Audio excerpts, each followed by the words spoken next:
Yeah. Yeah, I love that. I love that start of that show. Really great work, Andy. I want to keep it. I know you want to change it. I guess we'll change it for next month, but I love it. How you doing, Andy? I'm doing great. Had a good weekend. Well, we had the rain out here. The rain's down in Burbankia. And that was good. Oh, there it is. Yeah. Oh, the button, the T. How about you? How you doing? Oh, I'm so good. This is very exciting. We are live on Twitter for the first time ever. I didn't do it when we started off. I wish I had done it, but we are live. So hello to all those that are watching on Twitter. This is the Untitled Themed Entertainment Design, formerly Lockdown Show. Welcome to the program. We're happy to have you here. This is going to be a fantastic show we have. But before we do, go ahead and take a moment, take a break, like, follow, subscribe on YouTube, follow us on Twitter, follow us on Facebook. Most importantly, go to the website. I'm typing it out right now. Or actually, CJ, can you go ahead and type that out and put it in the comments? Like and subscribe. Subscribe to our newsletter. It goes out every single Monday. Thank you, CJ. Gives you a rundown of what we have going on for the week. And I'll tell you, we have a big week. This is actually our first fully stocked week here at TETV. So our master plan is to have we're going to have 3 shows a week. And by gum, we've done it. We have 3 shows this week. We're really excited about it. Let's go ahead and tease it. We'll talk about it. So we have Getting Real with Cynthia Sharp and Wendy Hyman Newman. That's coming on Wednesday at 12 o'clock Eastern, 9 a.m. Pacific time. They have Sarah Gohl coming on. That's going to be an absolutely show. That show is being created there to talk about all sorts of topics that are just not being talked in the industry. However, we talk about everything here on CETV, so that's why we're here. So, but check that in, mark your calendars, check out the website to find more information about that. But we're going to be going live at 9 and 9/12 o'clock. Now we're going straight to YouTube, Facebook, and on Twitter. So there's multiple locations you can find us, which is actually pretty exciting. I didn't know that the Twitter thing was going to work, so I know I may sound a little gleeful on that. I also want to say that we had a huge response to the Hall of Presidents show that came out. Really appreciate it. I will say I do wear the fact that was the first video. Well, it was the second video to have 2 dislikes. So I wear that as a badge of honor. I'm glad there were people were pushing boundaries and people are not. Can you guess the other? This actually goes into a pretty good segue to our next topic. If you had to guess, what's another show that had 2 dislikes on the network in the past? Are you asking me? I am. Yep.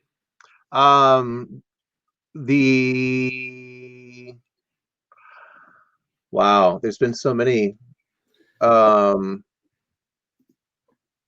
Of our show, or including other shows? I mean, our new shows can't have any dislikes. Our show, yeah, one of our at least one of our shows has 2 dislikes, and I wanted to see if you had an idea of what that was. Man, I would have to say probably our inclusivity, one of our inclusivity shows. It was. Yeah. So before we get to that, that always, ruffles feathers of racists and assholes.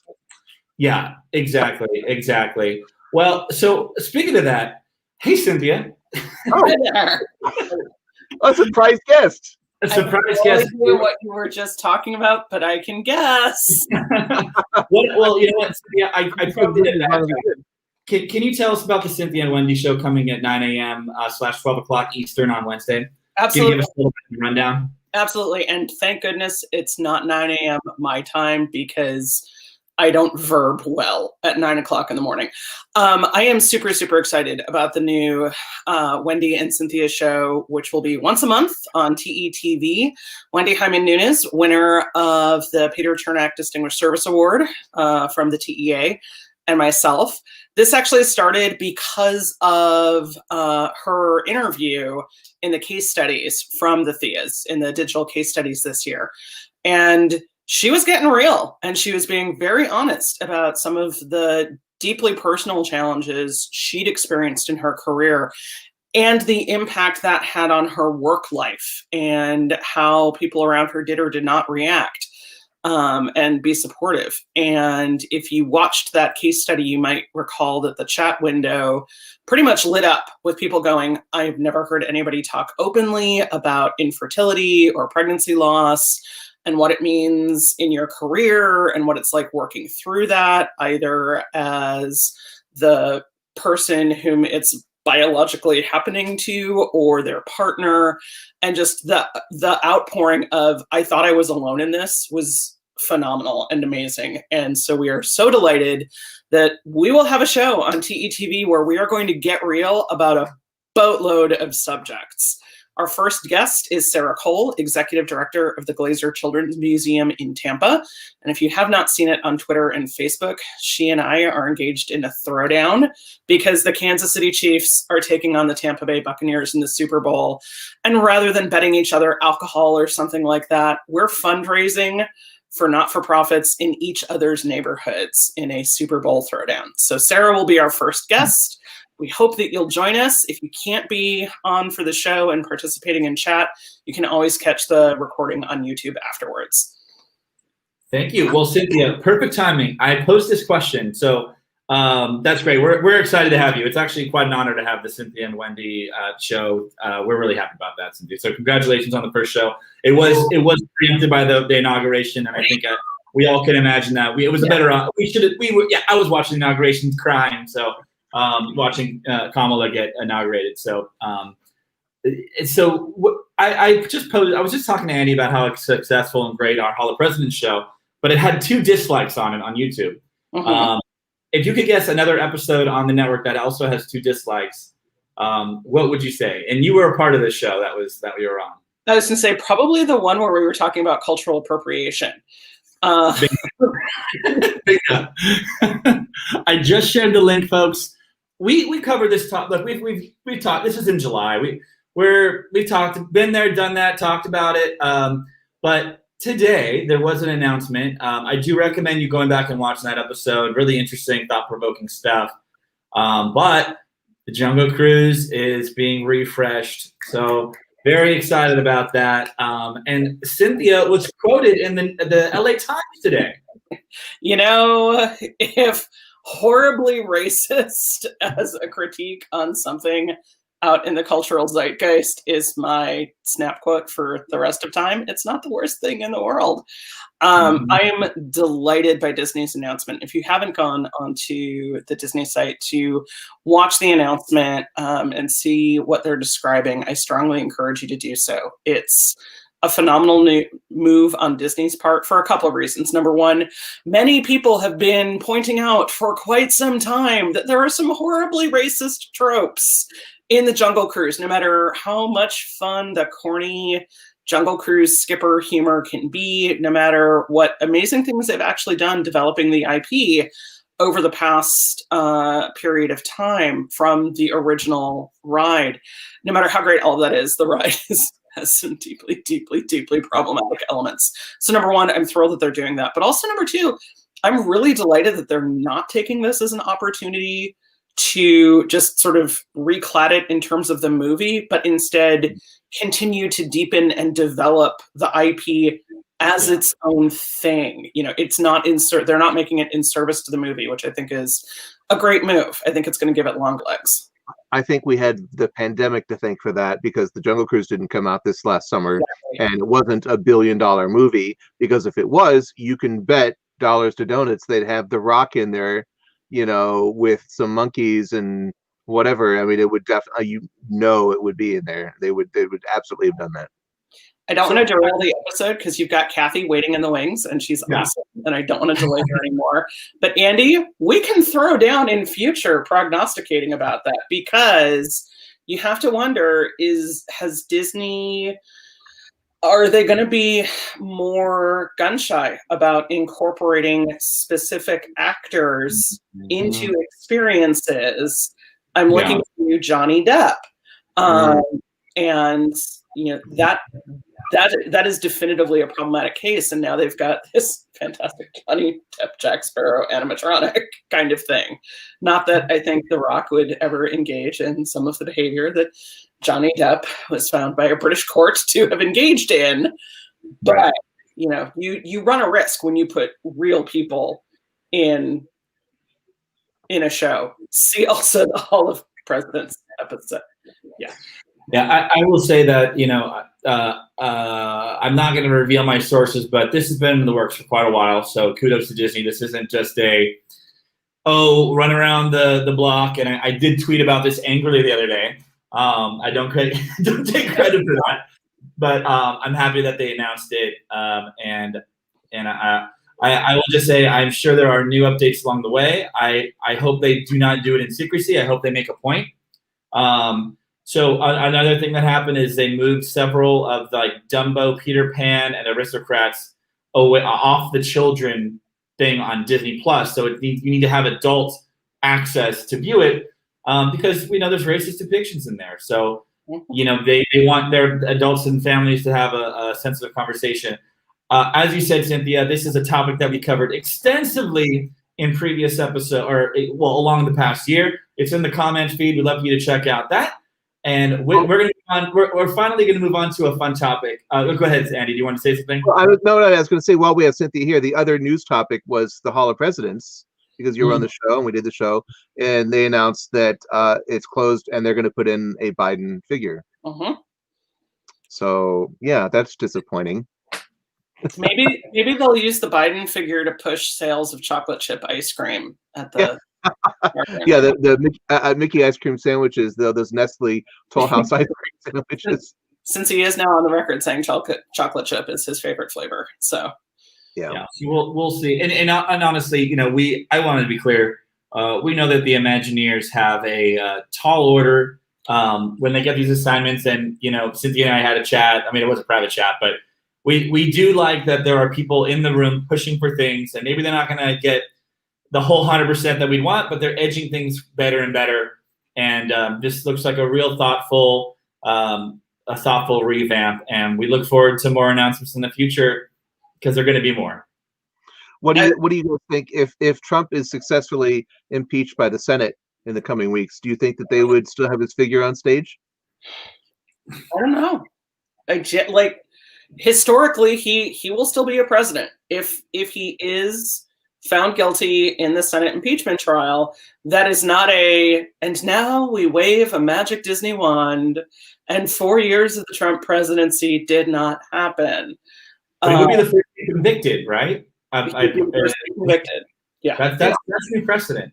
But it is a precedent. And it's like, I guarantee you, when Hall of Presidents opened in the first closest to its current incarnation, this was not an eventuality that the Imagineers back then sat around deeply considering as a potential future complication. Yeah. Well, George Bush made it through. Okay, well, I will say, I keep trying to egg us along, saying we've had so many topics. Yeah, we've had so many topics, and we are going to talk about something that's super great, super practical. Cynthia, thank you so much for your continued devotion to TETV, supporting it. I'm going to be looking forward to tuning in. I'll be in the green room for at least portions of it and watching it, and I'm really excited for the new show. That's Wednesday at 9 a.m. and Pacific, 12 p.m. Eastern, and I'm looking forward to it. I'm going to set an alarm, and I'm going to watch it. I will actually set an alarm since I'm supposed to be on it. So. All right. With that, we're going to go ahead and say bye to Cynthia. Thank you for stopping by, and bring on Kathy Dixon. Woo! Hey. How are you doing? I am doing quite well here in Los Angeles, downtown, in the midst of quarantine. Quarantining. Oh my gosh, yeah, we're all quarantining in our own different ways right now. So I'm on a good order that somebody once told me that you were the best networker in town.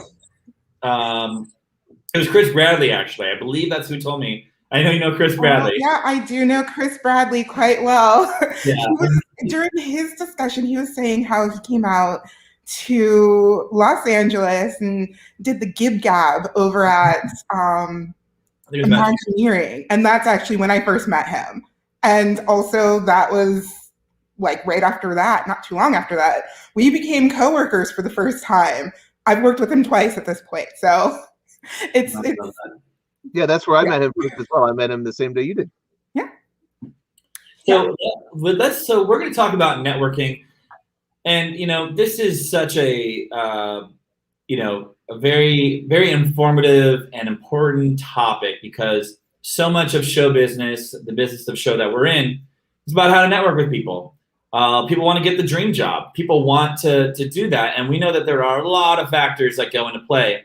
Mm-hmm. And, I'm often, people ask me all the time, what do I do? How do I network? And there's so many things that are challenging with that, and everything's customizable. And so we have like 20 questions we're going to ask you. But for now, would love to hear your story a bit, so that for those who don't know you, and can get to know you. So where did you grow up? Where did you start? So I am originally from Springfield, Massachusetts. Well, actually Wilbraham, Massachusetts, which is right next to Springfield. It's about an hour and a half west of Boston. Mm-hmm. And I went to school in Boston at Northeastern University. I studied mechanical engineering with the idea of somehow getting into ride design. And I didn't quite know how to do it, but I was very much interested in. Did you go to Disney World as a kid, or how'd you even get exposed? I went to Disney World as a kid, but my very first ride that literally blew my mind was actually at Six Flags New England, which started off as Riverside. It was never a Six Flags park to begin with. And so that was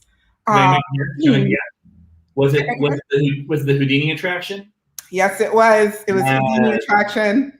That was, and I thought it was absolutely amazing. And so from there, I was like, I need to figure out how to do this at some point. So I went to Northeastern. Yeah. Well, so what it is I knew that was because I went on it at Six Flags Great America, or no, Great Adventure. And they also have one at Six Flags. I think they have one in maybe Atlanta. I can't remember, but it's called a Madhouse. So it's the big spinning rooms that go around. Yeah, it is cool. And I think some of the Legoland parks have them. I've been to many creative shreds where I've been like, all right, we're gonna do a Madhouse. And people are like, how is that going to apply to anything that Nickelodeon does? And I have not been able to get a good answer for that. But I have dragged my boss on that ride at least once. And he'd be like, this is the coolest thing. And we're like, what is? And then I think it is one of the most compelling, cheap, inexpensive ride systems there are. I know that Mac makes one. Vekoma makes one. They all have their own versions of it. But we need more Madhouses, folks. The only one I've been on was the one at Efteling. Yeah. I had one. And so, Kathy, do you want to just explain what happens on the attraction to people that don't know? I will talk all day. I love Houdini just because when you walk through the queue and you enter into a room and it has all of Houdini's big tricks that he ended up doing, all of his magic tricks, and you watch this film that comes up after the room goes dark. This was your pre-screening room basically, and it tells a quick story about Houdini, and then it ends all weird and it kind of opens up and goes to black, and then you end up going into a room and there's seats on both sides of it, and then the lap bar comes down over you and you're supposed to be in his biggest trick, which ends up being like swaying side to side. And eventually the top of the actual story is that you're on the ceiling and you're trying to escape. That's the whole point. You need to escape his greatest attraction or greatest show. And at the end, you end up back on the ground. Yeah, that's exactly it. And then you exit out the other side of it. But I thought it was just so cool where they created this illusion where you're on the ceiling, but your hair is still, to your head and everything. And it was just an amazing experience. It is the most disorienting attraction I think there is, because you are rocking back and forth, not that much, but when the entire room is spinning around you. Okay, so I want credit for the fact that I just called out that ride, because I knew you were gonna be like, okay, yeah, it's Houdini's Great Escape.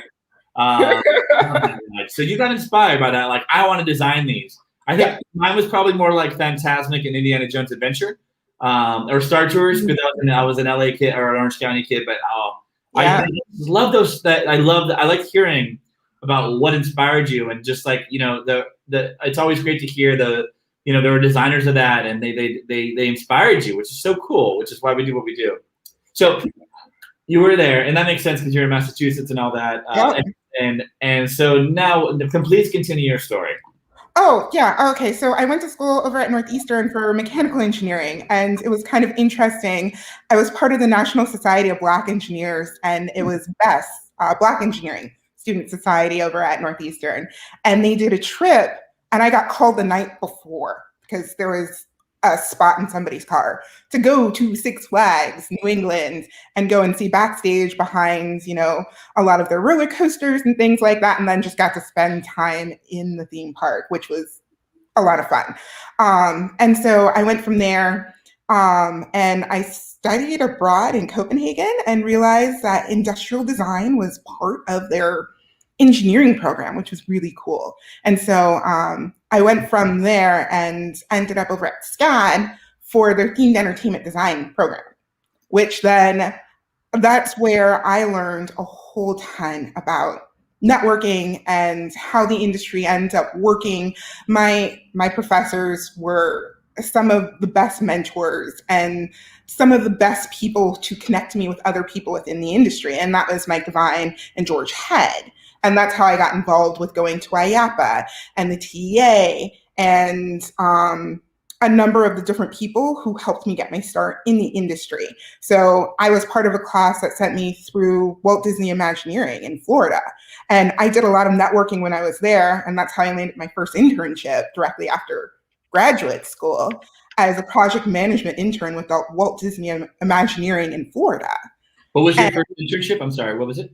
Project management. Oh, cool. Okay. Can you talk about what you were working on? Was it like, what was the scope of your project? So I was working on Toy Story Midway Mania's third track. Yeah. And so that was definitely very cool and very interesting. And like we were in that sound stage that was utilized for, it was Frozen. It was like that experience that was there. So it was like working around that as well, which was very cool. So, yeah. Cool. So I left from there. I moved out here to Los Angeles to become an associate producer for a company that was out here. And then I worked in fabrication for another company that was out here. And actually, I met Phil Bloom, who's my boss now for American Scenic, when I was in grad school, because he came to our class because George Head knew him. And so I got to show off my portfolio, and he was like, oh, this is really cool, because I was able to do like really cool elevations and sections through rides and things like that. And so I went from being in this fabrication house and finishing up there for a project, and I had reached out to him, and he's like, oh, I've got a 10-week project. Do you want it or not? And so the rest is history, because I've been there since 2016. So and I've had the opportunity to work on a ton of really cool projects. I ended up in Japan in 2017. That was super last minute. Cool. And working on some really awesome things. So, yeah. So this is I have a question. Now that we're in your career history, this is really challenging because you're not you're not able to you're can you describe how American Scenic and or other places work where you might be working for a major company but you're not actually but you're technically working for American Scenic? Just because Right. we try to like people don't know how all this kind of stuff works. You don't need the name because you're probably under tight orders about what you can talk about, really amazing projects we talked about. Yeah. But can you just like kind of expose how that relationship is and how you may walk into Disney one day and be working alongside everybody, and then the next day you're working somewhere else, if you mind. Yeah, of course, of course. So a lot of the larger companies will bring in vendors. So you'll essentially be a staff extension. So you're working alongside all of these people who are of the Universals, of the Disneys, of the I don't know, Dollywoods. And from there, you are part of their team. So you'll be working on the same things as them or even leading a particular part of it. And then after that, it's still going to be stamped Disney. It's still going to be stamped Universal. It's still going to be stamped whoever you're working for. But you were a vendor who worked on it. So a lot of times, these smaller companies that are surrounding, in themed entertainment that's not necessarily one of the big names, you still more than likely will be working on some of those large attractions that are coming out. Yeah, I don't think the people, a lot of people outside, this immediate kind of part of the industry don't realize that when you walk into a theme park, Disney or Universal theme park, like Disney, the Walt Disney Company didn't themselves physically build those sets or construct and sculpt that rock work. It's all done by outside vendors, and so many vendors like American Scenic are like dovetailed into the design process and the production process of Imagineering and Universal Creative and what have you. And like you said, you're all working in the same office together. You just have a different lanyard. Yeah. Yes. Yeah. Yes. I appreciate that. And so, it's great to have you on the show. That's your history. So you've worked on all sorts of different angles. Let's go ahead and talk about networking. People have told me that I'm especially at Nickelodeon, they're like, you're the most networked person I know. You're connected with a million people, and that is true. I'm not going to deny it. So, but it wasn't always like that. It's a lot different. And I'll just start things off because it predates you entering the industry. But Andy and I met volunteering for the TEA. So we were working on the THEA Awards, and Andy always corrects me. I don't remember what year. 2011. 2011, and the way I got that job, or that it was volunteer, is that I just randomly applied for a place called Next Gen Creative, which was Lenny Larson's company, who's still involved with the TEA. And he was like, hey, I'm kind of working on a show. Would love you to volunteer, but it's all volunteer. And so I that's how I started doing that, and just getting to know all these people and volunteering and working about it. And what I find is that, I think the most critical thing for networking is being able to collaborate and work with people in some sort of an environment. Because you can talk to people and you can say this and you can that, but I feel like you and I know a lot more about each other after working on the Imaginathon together, which was this huge portfolio project where there were a lot of 55 people.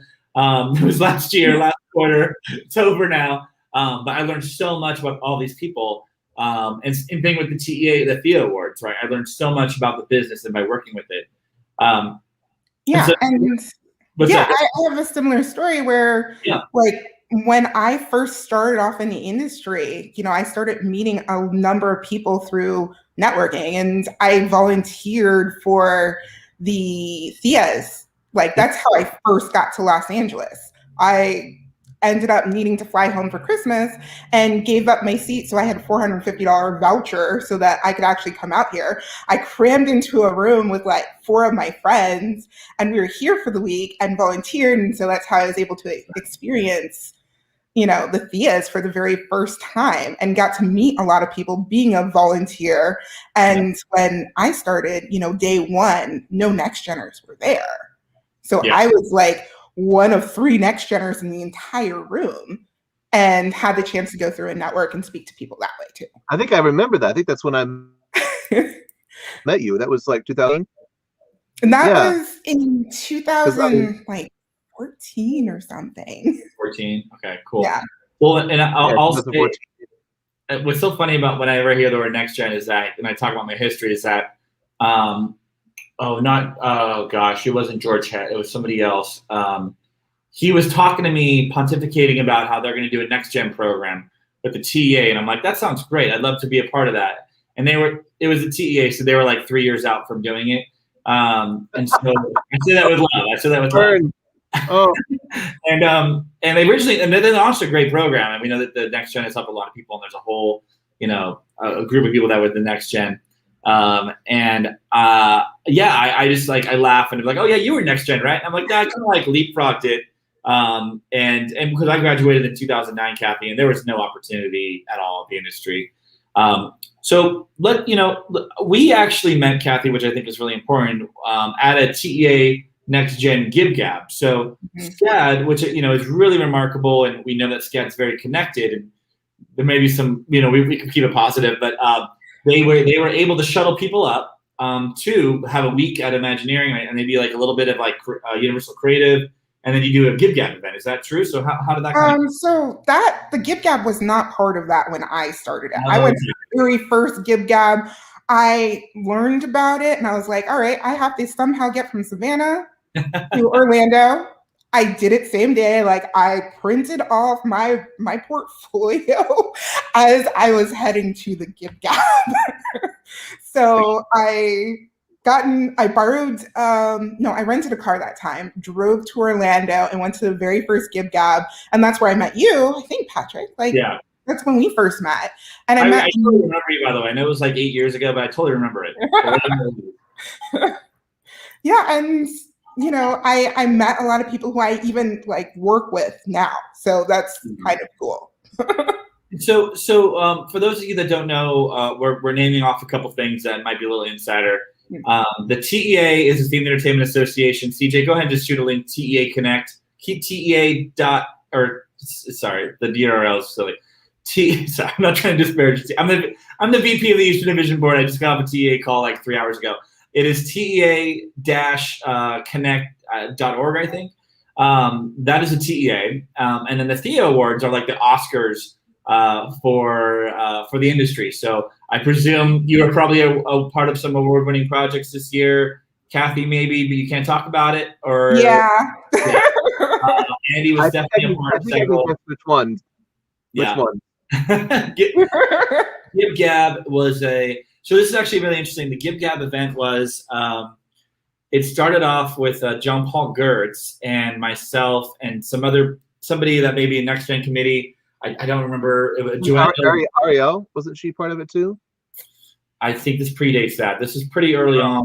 The first one was in a restaurant, and it was very informal, and it was, it definitely took, it was I'll be honest, it was inspired by the Slice Creative Network, which was also a Orlando-based thing, Melody does a fantastic job with that, and we have Slice programming coming up soon. They're filming right now. But it was a speed networking event where you met all these companies, and it was like, how do we do something different but for students? Because Slice had requirements of like, you needed to be a freelancer, but if you're a student, you're not ready to do that. And students seem to devolve, and they're looking for internships, and so it was very much inspired by that, but it's supposed to be a lot more casual. It was done at like a restaurant in Orlando, and then it evolved to being a little bit more bigger. Now it was hosted by companies, but you have like 2 to 3 minutes to meet and sit in front of somebody and tell them what you're all about. And it doesn't matter what the company is or what your specific skill sets are. You just met all these companies and had a minute with them. And then we also added just like sessions where you could hear from industry experts and have little panels and talk about advice about how to enter the industry. And I've been a part of it, and I've been on panels and all that sort of good stuff. Great event. So that's what the Give Gab is. So back to you, just to explain what those things were. Yeah, that's definitely very important, because I know I'll start talking about different events And unless you're familiar with it, then it kind of is abstract. Yeah. So let's talk about volunteering a little bit. We know that which is so interesting. So COVID-19's kind of thrown everything up into the air. But here at TETV, like this network, it kind of started to get people to have a chance to volunteer together, work together, network, and all that. And so it's also a really amazing opportunity. Folks, go ahead and send us a DM on Twitter if you want to get involved. We're constantly expanding because there's a lot of work to do. I don't think I've ever said that on air, but no, we're happy to talk to people and see what their skill sets fit in. And we have probably 25 and growing volunteers that are part of this network, and it's all about spreading information and getting experience and figuring out how people work and how reliable they are and all that. And I think it's just so important. Yeah. Don't put that up for too much, CJ, because I don't have. There we go. I don't know. We have a lot of people, so it's a lot of people to manage. So it's like we're growing organically, right? Right. Yeah. And we do have a question. Somebody asked about volunteering for the awards. So that normally happens a month or so before the THEAs actually happen. So they'll end up releasing something online looking for volunteers, and there's usually application. But with the THEAs and with COVID, that's definitely impacting it at the moment. So I would definitely keep your eyes peeled. They usually send something out and just apply right away whenever you see it. Sorry, go ahead, Eddie. So I'm the music director of the THEA Awards, and I have been for many years, except for one or two. And if you would have told me last year that the THEA Awards would be in jeopardy this year, I would say you're crazy. But I was just, it's funny. I was just thinking about that today. That like, oh wow, like by now, like the production team, which was like us, we'd be here in my studio already talking about what the show's going to be, and that hasn't happened yet. Yeah. So I'm not sure what the story is of the THEA Awards this year. So yeah. Yeah. So I will say that to anybody that's interested in so they had an all-member meeting for the TEA, which it was public. I don't know if they were very restrictive about it. It happened last Friday. And if you're interested in involvement with the TEA, so it's Brits, which is a funny name. I don't know if that's your real name. It's Brits. Go ahead and go to the TEA website and figure out who your division president is. So if you're in the East Coast or the West Coast, there's somebody else you could talk to, and I would just shoot them a cold email, and say, hey, I'm interested in volunteering with the TEAs. How many times have I ever said the TEAs? It's the TEAs. And ask, hey, how do I get channeled in? And hopefully something can happen. I don't know. Will the TEAs be in person? Will they be live, broadcasted on TETV? Who knows? Who's to say?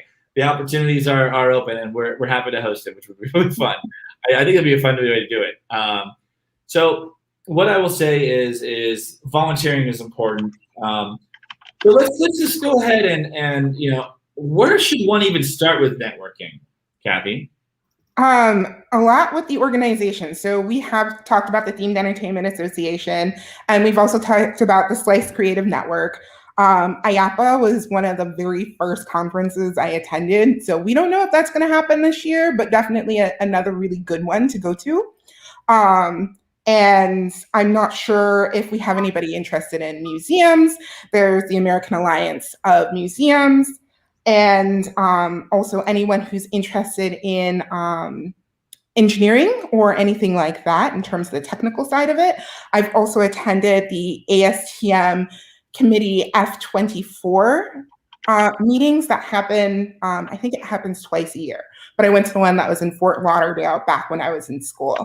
And so that's more focused on amusement, rides, and devices, and all the standards that go around that.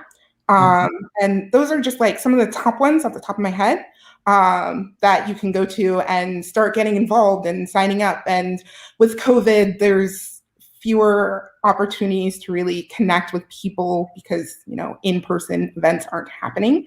But, there's been a lot of online events sort of like this. And, I've gone through and I'll see whoever's on the Zoom call and I'll write down their names and then I'll look them up afterwards. I'll definitely look up the people who are speaking and, doing emails that way or sending out and reaching out to people in that way is always a really good opportunity.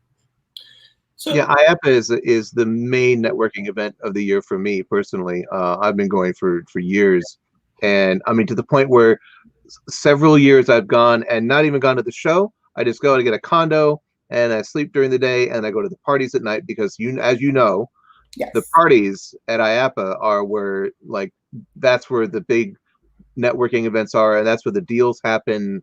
That's where people will you can buy that person you've always wanted to talk to a drink or buy them a free drink, and get other. The thing is that the thing that happens at IAPA that doesn't happen anywhere else, I've noticed, is there's so many big players in the room at one time where you talk to somebody and they're like, you say oh well, I wanted to know about this project or that project, where lubricated by alcohol, people start to talk about stuff that they probably wouldn't normally otherwise talk about, with the friendiers and all that kind of stuff. And so many times I've been dragged over to talk to somebody. Oh, you should meet so and so, and then they make an introduction and you have this new friend that you're talking to, and that's where the magic happens. To me, those moments are worth the price of admission alone. It definitely is. And that was the very first conference I ever went to. That's once you start meeting one person, it's always going and speaking to that person, going and speaking to that person. And everyone worldwide is in the room from any place you want to speak to, which is everywhere in the world. Cool. Yeah, I mean, especially if you go to the more international parties, like the Balulu party or the Frame Store party, you have all these European people that you would otherwise never meet in person.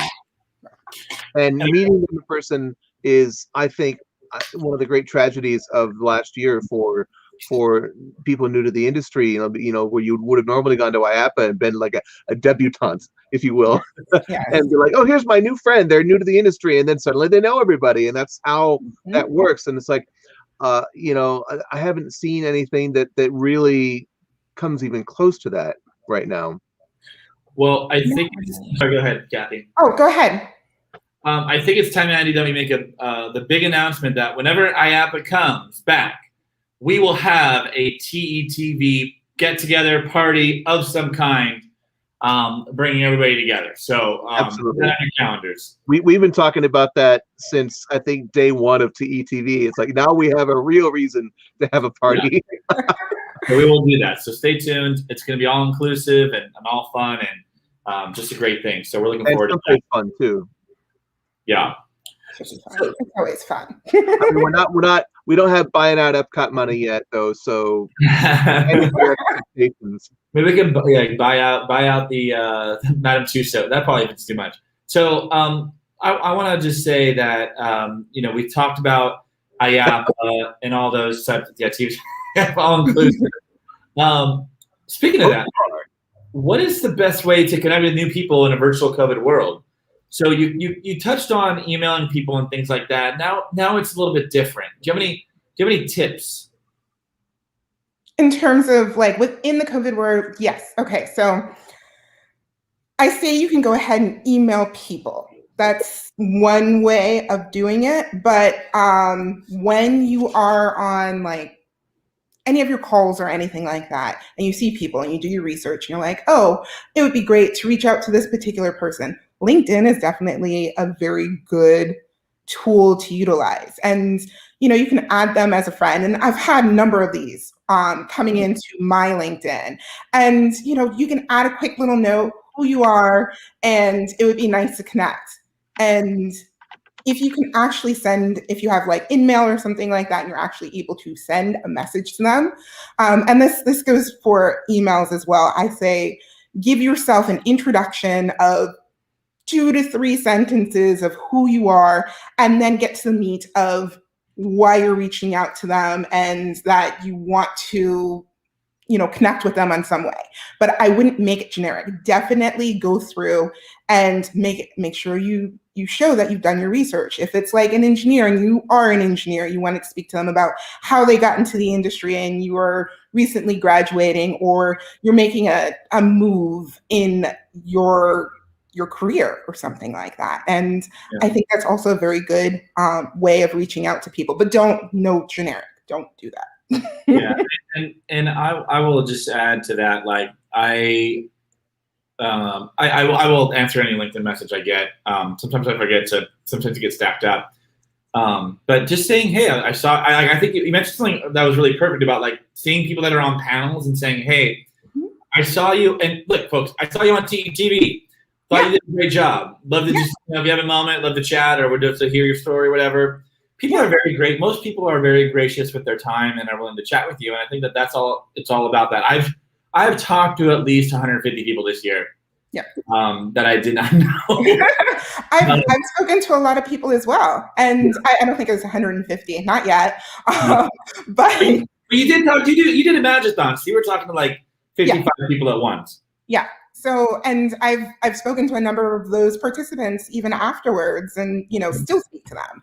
And so I feel like this industry is definitely very open. So a lot of people are going to be open to you reaching out and you showing an interest and wanting to take like 30 minutes of their time to have a Zoom call. But that initial meeting, like say you were on a Zoom call or you were even watching TV and you see somebody else and you look them up and be like, oh, I was part of that call as well. And that could be your initial like talking point that you end up having in order to make that connection with them, which is really, really important. Yes. That's awesome.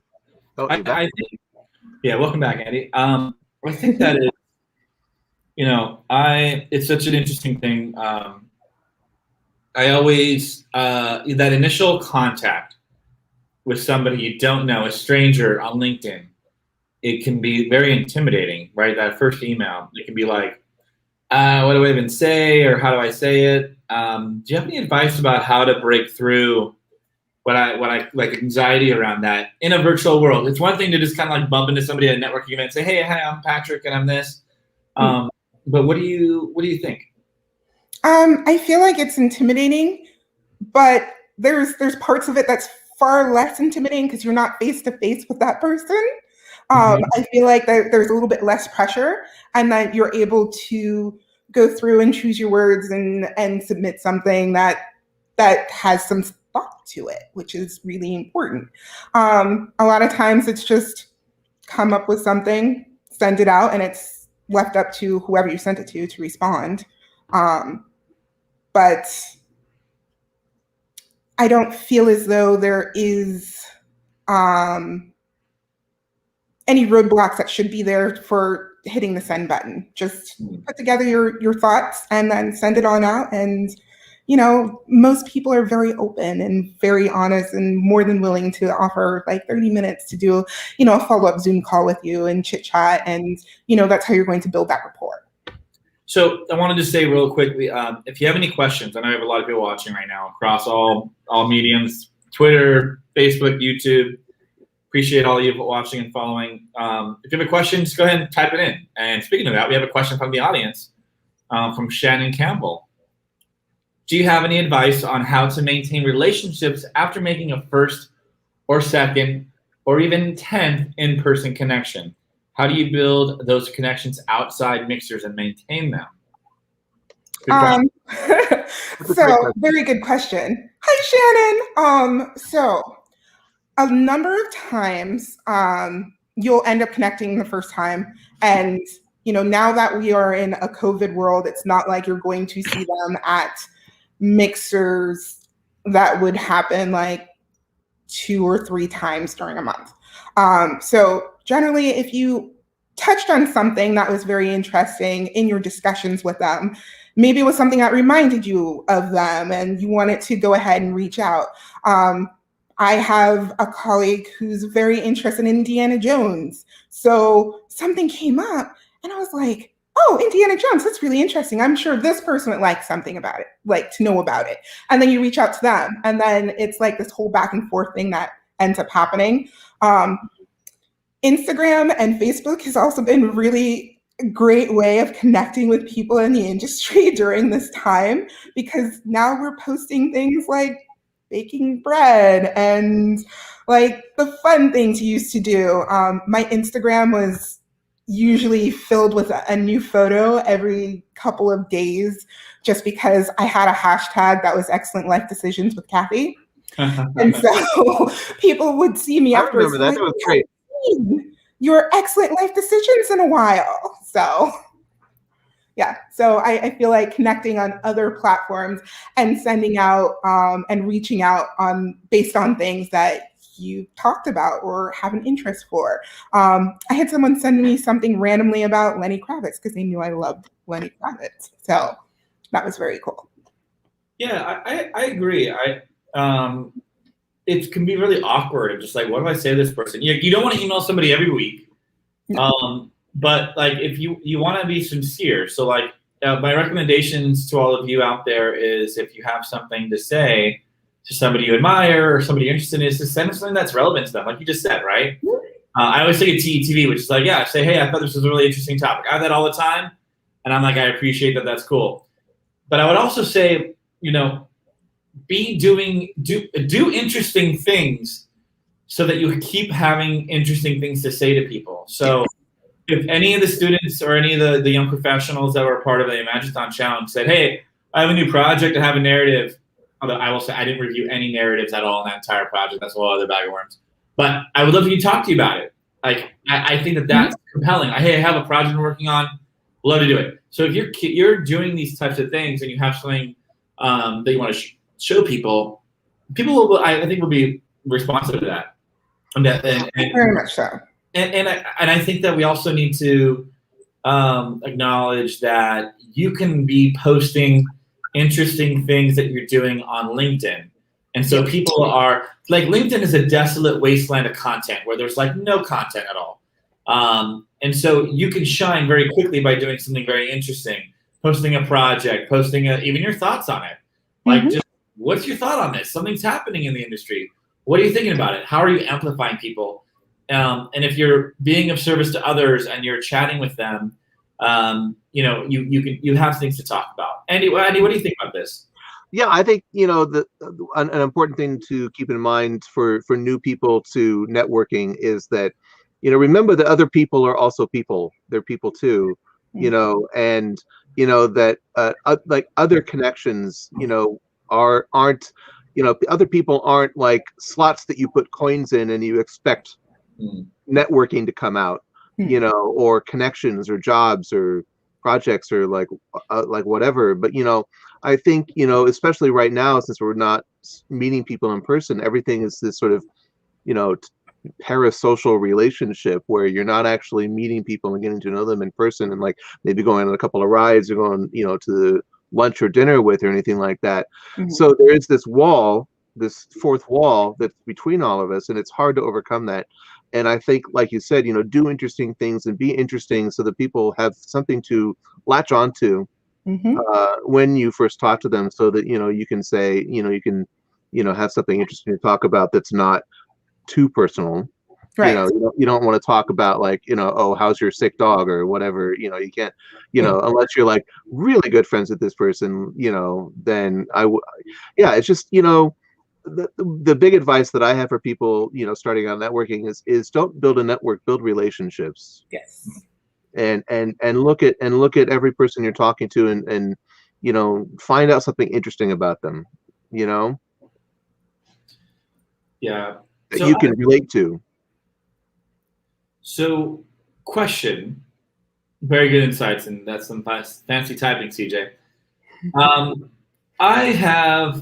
So I think things are probably gonna be a little bit different now that the pandemic's over. Personally, where now I think most people kind of are going to be knowing different people in the industry, maybe because they saw on webinars or what have you. But I have been to events constantly And I feel just weird walking up to a stranger and being like, "Hey, I'm Patrick. How you doing?" Or, "Hey, I'm this and I'm that." And I will say, especially, the power dynamics are different. And I mean, I don't necessarily want to be sold to something. I just want to hang out and meet people, or I don't, or whatever it is. And I have approach anxiety, which I call it that. Which is and especially as a young professional, someone might be really like, what do I even do? How do I even talk to somebody at a TEA event or an IAPA event or a TETB event coming soon to a IAPA near you? What do you? I don't remember you being very shy, and what do you recommend? Okay, so no matter how high you get up into the industry, I feel as though you still have, it's still a bit of a daunting task to go in front of a group of people and introduce yourself and just start talking. But that's just part of it. That's the nature. And I just kind of say, go for it. What's the worst that can happen? But that's my own personal point of view. And we're just a fun-loving industry. And so basically, I think what is the worst that can happen? And I think it was Gib Gab, I literally fell into my chair and left my cards on another desk and was just kind of, that was the most embarrassing thing. So I was like, all right, so it wasn't that bad. All right, cool. But I say, if you have any challenges going up and introducing yourself, have like a buddy system. I've totally done that before. One other person, don't gather with a horde of your friends and go from place to place, but having, one buddy that you can go up and approach groups with, and then you're able to, kind of start a conversation and volley it off in that sort of manner and craft it in that way.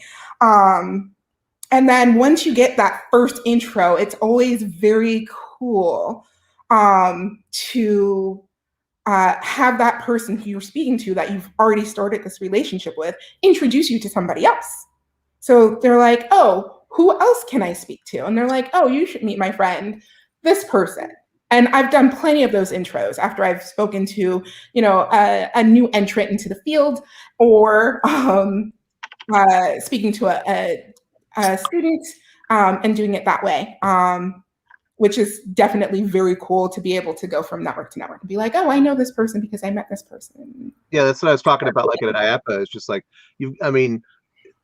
this whole industry is built on relationships and referrals, and other people vouching for you, saying like, oh, I worked with so and so on this and that, and they were great. I mean, that's all some people need to hear. And then like, oh, suddenly there's a solution to their problem that they don't have to worry about anymore. You become a solution.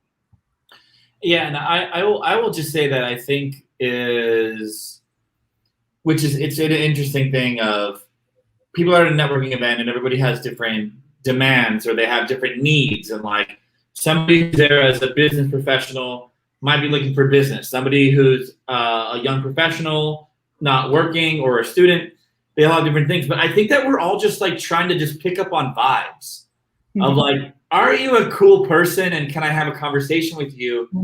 And not jump to, hey, I'm a student and I need a job. Yeah, we get it. You need a job. Yeah. We all need jobs, or whatever it is. Like, we all want. But if you come up to me and just say, like, if somebody came up to me and said, hey, what's your favorite attraction? I'd be like, well, let me tell you what it is. And then I said, well, why? And like, I would have a conversation with somebody for 10 minutes about that. And I feel like too often, like, you need to kind of just implement questions and thoughts. Yeah, so I want the good vibes. It's all about just like people getting to figure out who you are. Are you able to have a conversation and not talk about yourself? But you want people to be enticed to say, oh, I just had an interesting conversation with this guy. Like, what do you do? What's your position? Like, you want them to ask that what do you do, and not to be like, oh, what do you do for a living? Yeah. It wants to be this is a cool cat. I just had a 20-minute conversation about Indiana Jones Adventure, or whatever it is. I want to know more about you because I know that I can hang with you in a break room. And I know there's a lot of issues with that. Like, there's a lot of issues with that because it shouldn't just be about getting the cool people and the people you can vibe with. And I want to acknowledge that. But for now, like, that is kind of where it is, right? Yeah, I have something to add about that.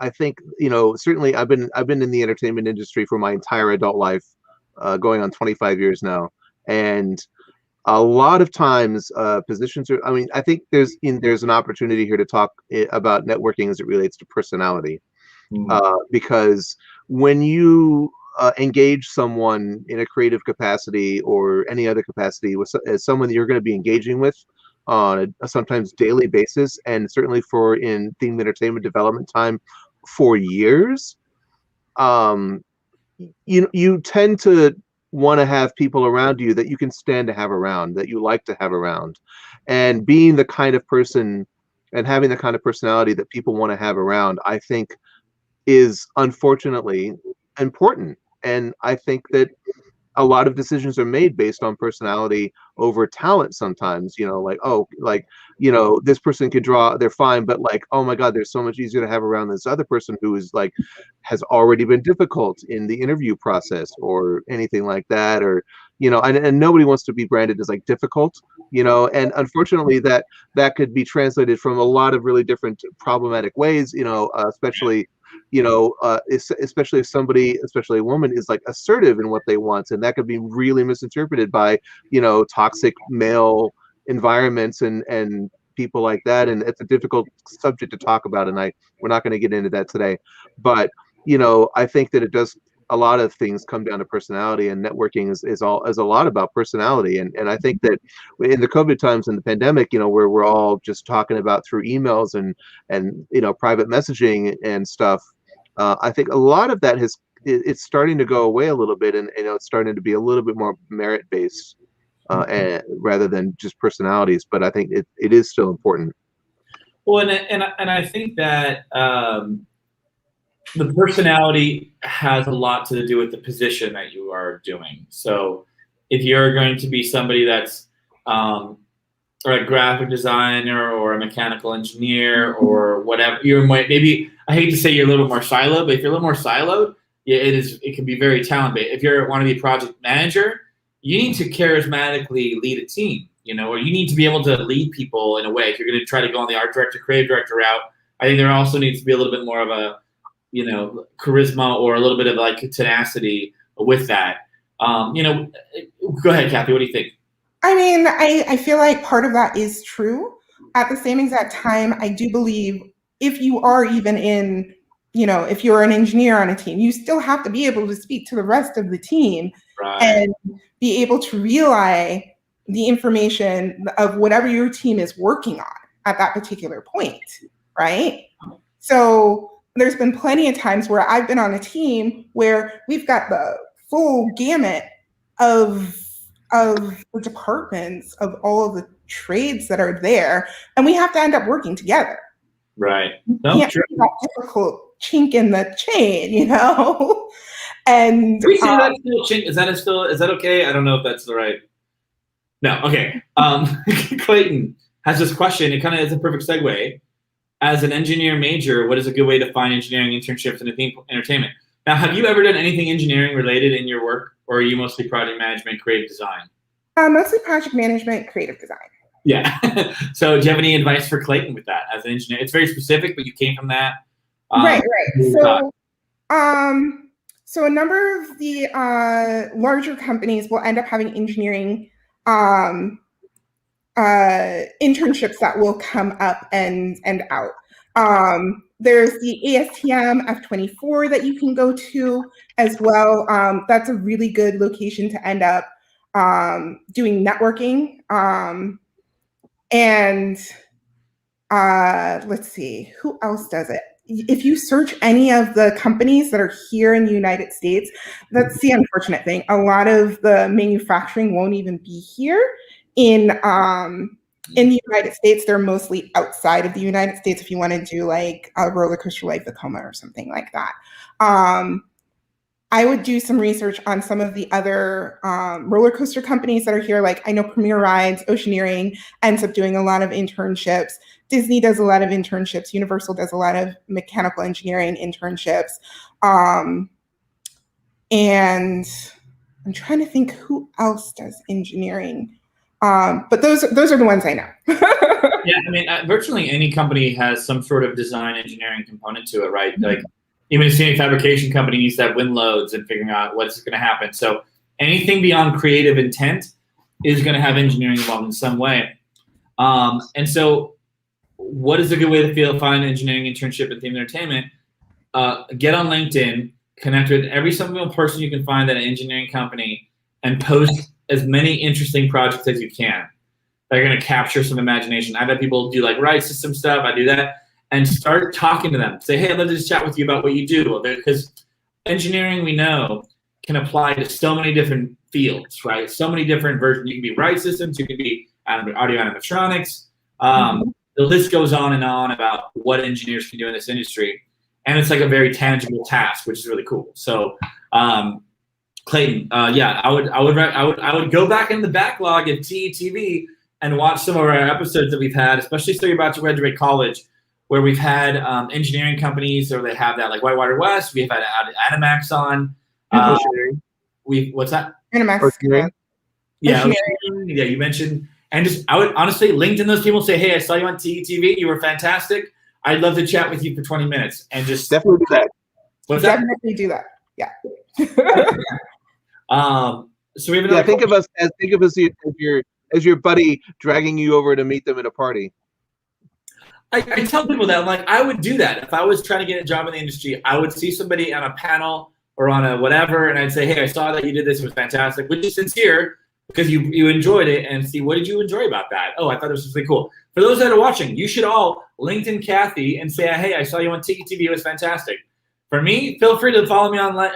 For all those of you who are not connected, I'm pretty sure everyone watching is connected with me. But go ahead and LinkedIn me and say, hey, I thought it was cool, and I'll talk to you as soon as I can. Really good question. That's very interesting. We have some, is it never too late to take internships even after graduating from college for themed entertainment? What do you think? I don't think it's too late, but I would definitely check with whichever place that you end up going through and doing an internship with, or have an interest in doing an internship with, because a number of them will have stipulations and different guidelines in terms of who they will accept. So I would definitely check with whoever it is that you want to intern with, but it's never too late to actually have an internship and do an internship. Yeah, I mean, and this is real talk. It also varies for what company you're going for. So getting an entry job at, let's just say, some of the major companies, you either come in out of college, or you have to go out to other companies and get experience with that. So depending on if it's a specific internship opportunity, or if it is an entry-level position, they're all going to have different requirements. So it's a little bit of a challenge. So I think your best bet is not stress. I never had an internship at all, ever. And because I didn't get it. I couldn't find it. But here I am today, folks. Blabbing to you on YouTube and Twitter and Facebook. So it can be okay without an internship. Andy, did you have an internship? We know that Kathy did. I had 2 internships. I interned for Hans Zimmer and Harry Gregson Williams at what was then called Media Ventures in Santa Monica in 1994. And all I did for 6 months was chop vegetables and buy cigarettes, and do like runs to like Staples. Office Depot didn't even exist, I don't think, at that time, but Staples and like whatever. I was so green, straight out of Orange County. I had before then never been to Santa Monica before, and I got sent all over the place, and I constantly got lost. And trips that should have taken minutes took 30, 40 minutes, and they were like, "Where's the hell's this guy?" And then I also interned a little bit more competently at Hollywood Pictures on the Disney lot shortly after that. That was an interesting experience as well. And then immediately after that, I worked at Imagineering, not in an internship, but as like a contractor. Mm-hmm. So I was 19 working for Hans Zimmer and 20 working at Imagineering. But it was very important.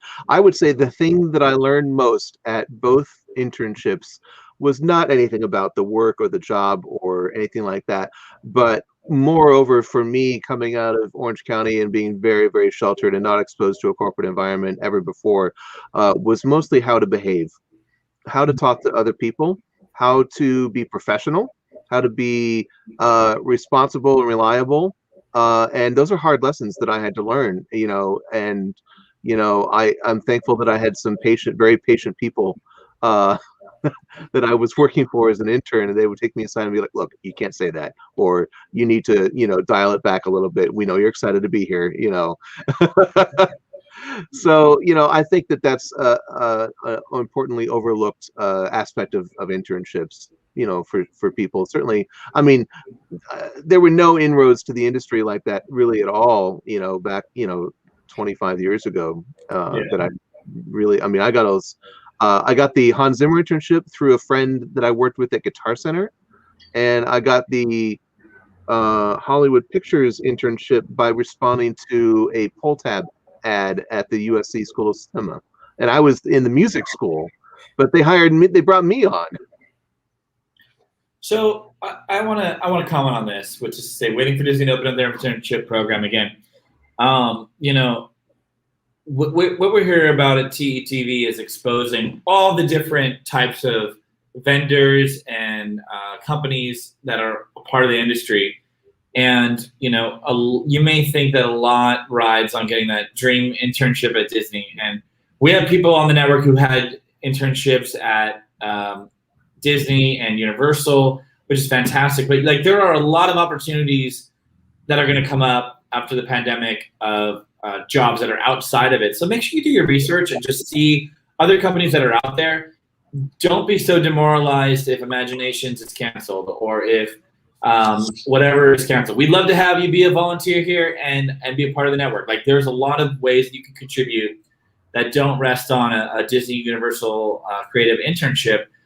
What you're seeing right now is that it costs money, time, and energy to train students and entry-level people how to get onboarded. And that is what an internship is. And so I don't want everybody to be discouraged about that those don't really exist right now. We don't know when they're going to rebound, when it's going to be. But there's a lot of places that they may pop up, and you may have, you may be very empowered at Universal Creative and very empowered at in Disney when you're an intern there. But you'll also be empowered to do really interesting things at other companies too that might be even more in line with what you want. So for Kathy, who said she loved ride systems, you may think I got to work at Disney, but the people that do ride systems might be more like Oceaneering or Dynamic Attractions or Zamperla, which is a great company and very creative. So I don't want to blow anyone's minds, but all these other companies build most of the attractions that you see in the parks. And so it's that's what you should all keep your open mind. Don't be disheartened. And, my heart goes out to all the people that had their dream internship, dream job, and it was pulled away, or for the people that graduated and they were all taken down and with no hope of it coming back. So there is a big world of themed entertainment, which is why we have what we do here to expose that to you all. So I'm going to go off my soapbox and throw it to Kathy to comment on something. On something that's very broad. Yeah. We can go to the next topic. Yes. I think the next question that I think is important before we go too long, I think, is what would you say the differences in networking between landing your first internship or entry-level job and say networking, further entry into your career, after you've had 2 or 3 jobs or worked on a couple of notable projects and things like that. Is there a difference, and what would you say it is? Okay, so from my point of view, for me, it was slightly different because when I first started, I started off in project management, and I never even had project management on my purview when I started. So that was through networking and learning about what was out there and how somebody else got into project management and what that actually entailed. And so I think when you first start off, it's more exploratory. And then as you continue on, you're more focused on what it is that you want to focus on. So now when I go and start networking and looking for jobs, I know I'm more show set design and producing and project management, and I'm able to speak to that, and I'm able to bring up different projects that I've worked on, or different companies that I have worked with, or different situations that I've been in. And I feel like at that point you're a bit more informed of what can happen / not happen, and the different challenges that happen when you are building an attraction.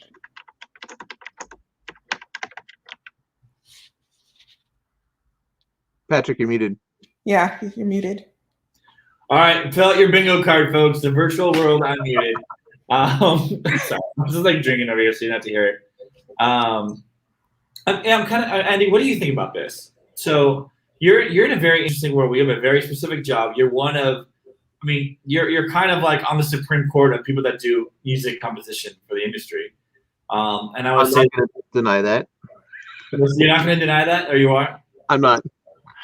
I think there's like between 6 and 10 composers that I know of that are working on attractions and shows. It is a very small world. And occasionally I get people coming to me and asking me how you get into this, how you get into that. Mostly it's sound designers. I have yet to meet another younger composer who is even close to like being like ready to like enter kind of like the prime time. But sound designers, yes, I've met and evaluated the work of quite a few sound designers, and there's some quite good work out there. And I think that the composer and arranger Joe Alfuso once told me that you never be afraid of helping out another composer, because there is enough work out there for everybody.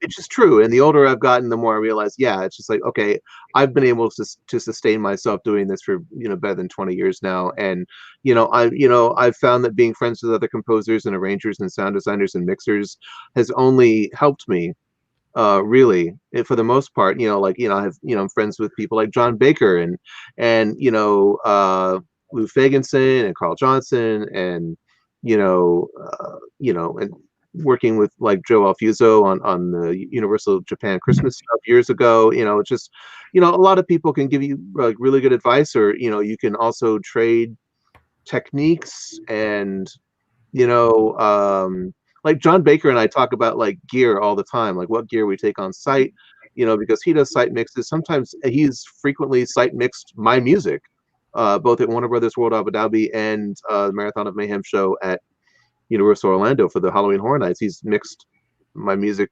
fantastically. I mean, I actually recommended him for a job recently to mix my music on site, and that's a kind of networking, and that's the kind of networking you do sort of like in the later stages of your career. I gotta hope I'm not in the later stages of my career, but I think that that's like one example of how networking changes. You become more peers with people rather than looking for guidance, as it were.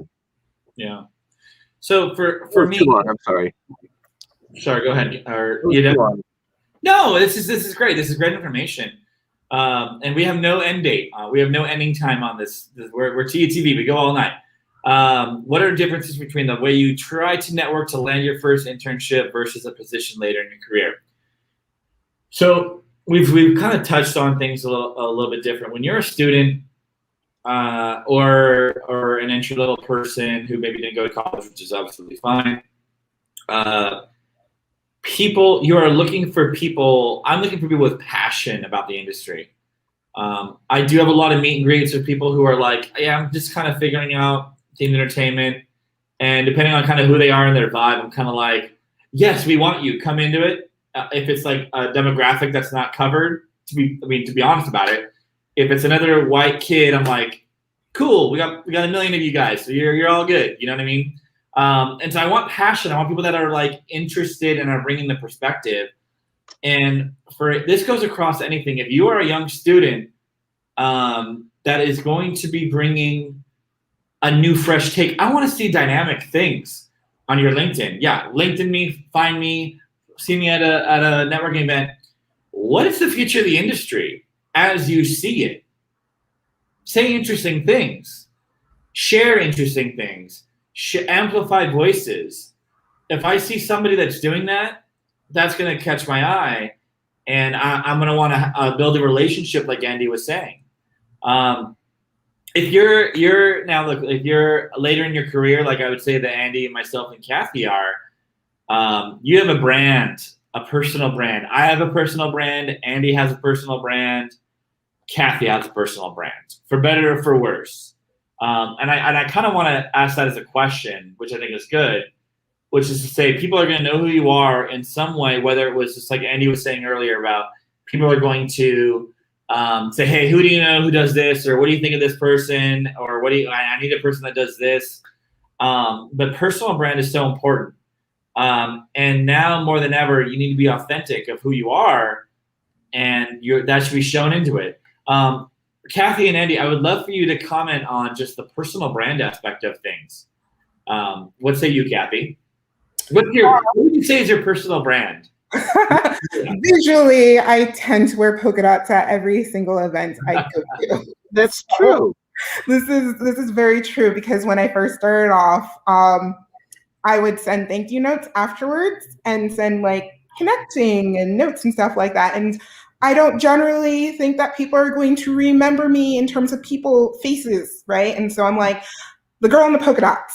And so that's how I'd end my emails. And they'll be like, oh yeah, that was her. So then that's how I started making my brand in terms of visually. And then after that, your brand is like, when you get that first job, you'll realize how small the industry is, because people will refer to who you worked with before and been like, oh, Kathy decided to apply to our job over here. What do you know about her? And if they know that you're a hard worker, if they know that you're really good at a specific program, if they know that they can stick you into a room with a client and, do very well, then that's all going to follow you. And that's all going to be something that's going to become part of your brand. And then it's like the branding that you do on your website, and it's the branding that you do on your cards and your resume. And one time I was told that my card stuck out because it was pink and it matches my resume. And so that's another visual brand that you have. But again, it's very much about your brand that you create when you work and when people see you, meet you. And yeah. So I want to say, I'm going to be perfectly honest about this. Like, an employer cannot contact a former employer and they cannot say disparaging things about. That's a law. You cannot do that. However, in our industry, a lot of it is contract work and a recommendation based. And so when I see people who are like a-holes, part of my French, that's not really the French word, that gets around, and it just happens because people don't want to be around that kind of thing. You know what I mean? So Andy, what is your personal brand? I think I'm going to turn it around and ask you to tell me what you think my personal brand is. I kind of like that. Oh no, I have to do it. Well, I mean, this is what I know. Okay, so what I know about Andy, I was going to ask you to do the same. So I think that's kind of fun. That I'll do it. I'm ready. Yeah. Andy Garfield's personal brand is a extremely talented theme park composer. He has a lot of thoughts about, very, very compassionate about his time. Like anybody that's willing to volunteer with the TEA and get the THEA awards and be compassionate is passionate about the industry. And super talented and very, very responsive to feedback. Now, Andy and I have worked together outside of TETV, so I know that like you can just give him a narrative and then you get mad. I'm just like, here's some thoughts about what we need, and then it was like, this is amazing, fantastic job. That was for the Rugrats music that you did. That was, fortunately, we couldn't use all of it, but it was just really fantastic. And you all see Andy's work every week, when every music you've ever heard on TETV is all Andy doing customized music, which is absolutely fantastic. You're able to show your. Except for the launch video, I licensed that, but everything else, yes. But you could have created something that would have been just as good. We just literally ran out of time. I didn't have time to write 3 minutes of music. Yeah, fair enough. But Andy's personality brand was. Johanna is not wrong. Yeah, fair enough. We can pan over to the Pachinko Media bar over there. And I will say that I think, yeah, okay. Over there. Is that Belvedere or Kirkland? That's Kirkland brand, isn't it? Oh, it's the Kirkland vodka, yeah. Fair enough. And Andy and I have worked together a lot, so it's kind of hard to say. But you're not very active on social media and LinkedIn. You're not like posting. You're not doing that. You're kind of like a very, you know how to get your jobs, but you're not out there like, hey, this is what I just did. This is what I just did. You're very much under the radar. I would say you're very much under the radar in general. Well, I appreciate that, and I try to let my work speak for itself. And what I like to say is that my past clients are my salespeople. Right. And and that has worked out for me. I mean, people ask me all the time, how do you get jobs? I'm like, I don't know. They come to me. People call me, they email me, or they come up to me at networking events and say, hey, I have this project, come over here and talk about this, or I get an email from somebody, or it just sort of just happens, and which is kind of good and kind of bad. It's okay, it's always good, but like, the only problem with that is that I don't get a lot of RFPs for really big projects. And when I do, people are like, who's this guy? And then they look into me and they're like, oh, like you've done all these things, so I tried to change that a little bit with my new Pachinko Media website. And I know I need to do a little bit better, but I always felt like I was one of those creative people that I like to have the work speak for itself, and I know that that's not a great marketing strategy every time, all the time, but I appreciate that. Also, like in person, I know I'm always like everybody knows why I wear all black all the time. Yeah, you do. And I black with graphic tees. And I've had some people ask me like, oh, I couldn't wait to see which shirt you were wearing today, because it's always crazy. So this is from the Museum of Jurassic Technology, which is phenomenal. I hope it survives the pandemic. Yeah, I think that like Kathy, it's not a bad idea to wear clothes that stand out and are memorable. I mean, I used to be known as the guy who wore the crazy big like punk rock boots. I used to wear New Rock boots, and I remember that. And everybody remembered that. And then Jason McManus ruined it by going around and telling people that I was in a secret street fighting gang, and that I had to wear those boots everywhere I went in case I got into a street fight. Oh and so people started asking me about it. I'm like, what are you talking about? What I happened like 3 or 4 years ago, and I was just like, what are you talking about? It's like, oh well, Jason said that you were in this like gang. I'm like, no. So let's go ahead and bring CJ on. CJ, what do you live in the booth? What do you think about Andy's personal brand? Because you know us now. Like, what do you think of Andy's personal brand?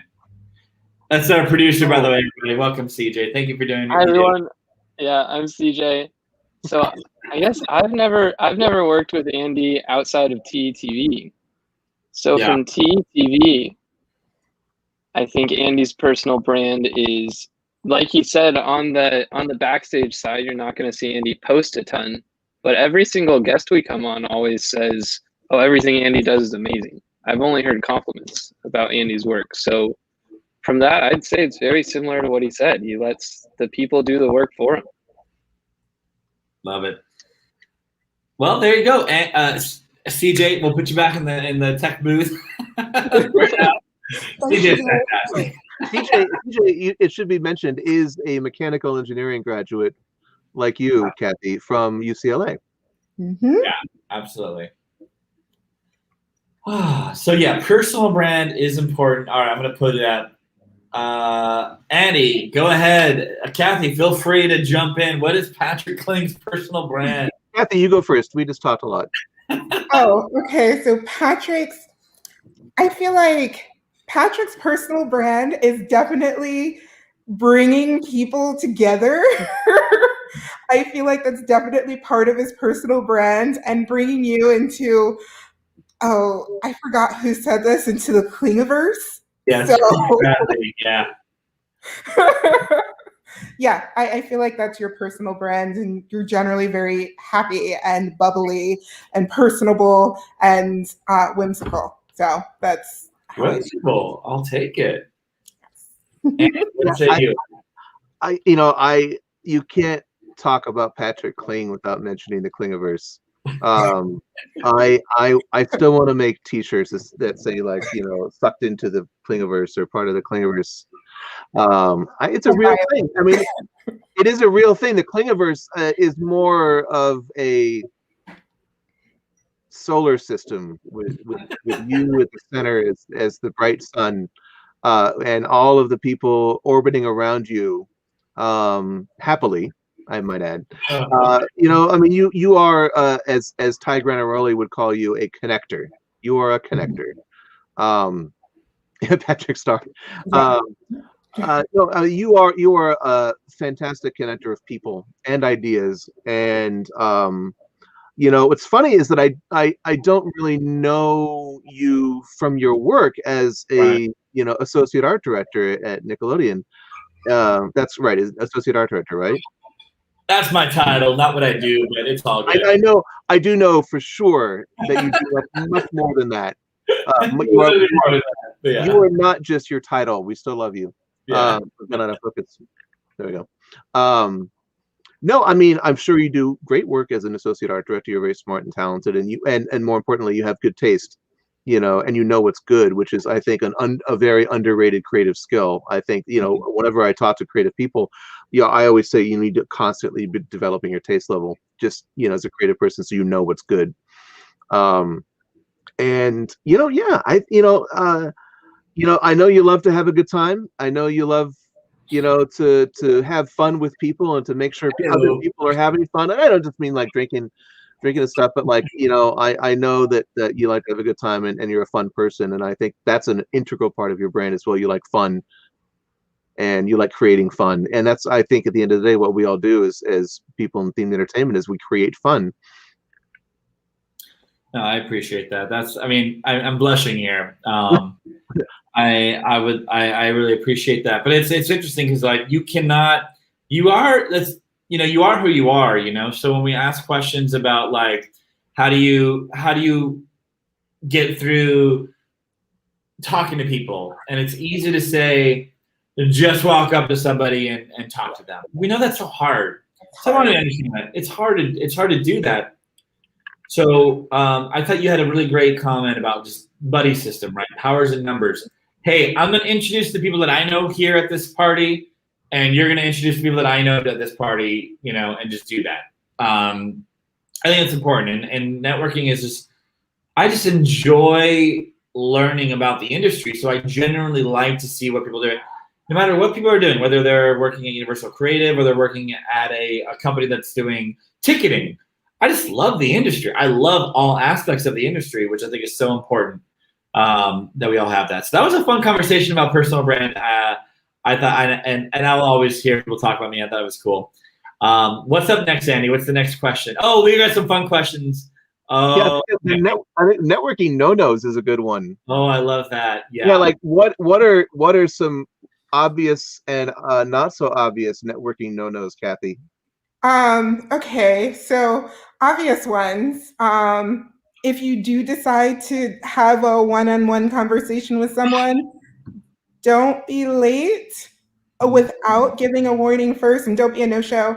That's totally happened to me before. Don't do that. That's really important. We've talked about drinking, because like a number of our events will be at a place that's serving drinks. I would say don't drink too much. Definitely be able to still conduct yourself in a professional hold your liquor. Yeah, that's what it is. Like be able to, like, you can be an amplified version of yourself. I've been inebriated at many events. It's more about knowing your limits. It's knowing your limits. Yeah. Or knowing like what kind of person are you when you're drunk? Like, are you an angry person? Are you like being odd and doing weird things, or are you just kind of just like more talkative? Like those are about, like, I never like to be like, all right, don't drink at IAPA. And it's like that's not where you need to be. But it's like knowing what you are, we know that some alcohol can affect people in different ways. Like, I'm sure that Andy and I could sit there taking shots all night and be the most studious of people and talk, pontificate about society and theme park design, no matter, and then get carried home. But if that's not the case for you, and there may be other things that happen, you gotta be realistic about that. Yeah. Kathy, are you a lightweight? We're here on Real Talk with TETV. Are you a lightweight or how are you? No. No.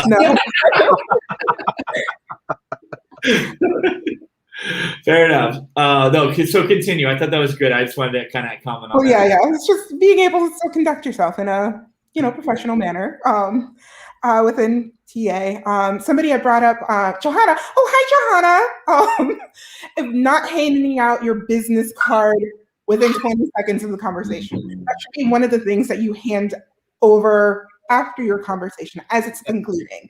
Or speaking to somebody, be like, you're in the middle of the conversation, they're like, oh wait, before I forget, let me just hand over my card so that we can stay connected. There's been plenty of times where I've had to I say bye and I'm like, I didn't get your business card, like later on in the same evening. That sort of thing. Generic emails, I know I brought that up. That's a big one for me. Once you send your thank you emails to connect, I don't do a generic one. Always, it's a quick little sentence so that it's personalized, so that you can have that conversation that's still going back and forth. Let's see. I once said I once sent an email following up with somebody. I'm not going to name them. I once sent an email following up with somebody that I met at a party at IAPA and brought up a personal story that they told me that they apparently did not remember telling me, and were upset that I brought it up. But it was just like a funny story, and I was just like, oh, this such and such, and we should meet here because of that. And they were just like, no. I'm like, oh, okay, that's on you, I guess. Then at that point, there's just ways of smoothing over that, right? Yeah, right. Anyway, go ahead.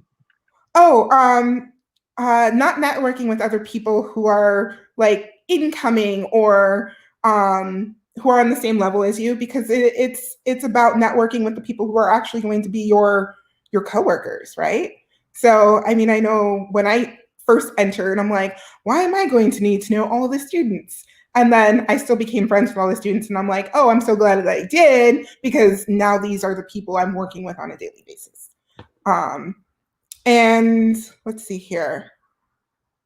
How do you feel, Andy, about like someone fanboying about your work? I feel like that's a no-no to go and have someone fanboying or fangirling or in a professional setting. I feel like they're trying too hard. I feel embarrassed when people fanboy about my work, and I always feel like they're trying to flatter me as a way to curry my favor, or to get on my good side, or killing me with compliments and whatever like that. I mean, if they mention it's like, oh, hey, I'm a fan of your work, Men in Black or what, blah, blah, blah, like, oh, cool, thanks, a way in. But if they like gush about it and it's like, oh my God, you changed my life with the universe and you and blah, blah, blah, blah. And it's like, okay, cool your jets. I know I didn't change your life. You don't need to give me such, and I hate platitudes and cliches, and Patrick knows this. I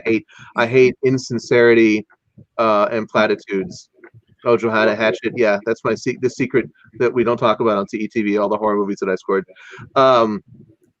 Secret's out now. But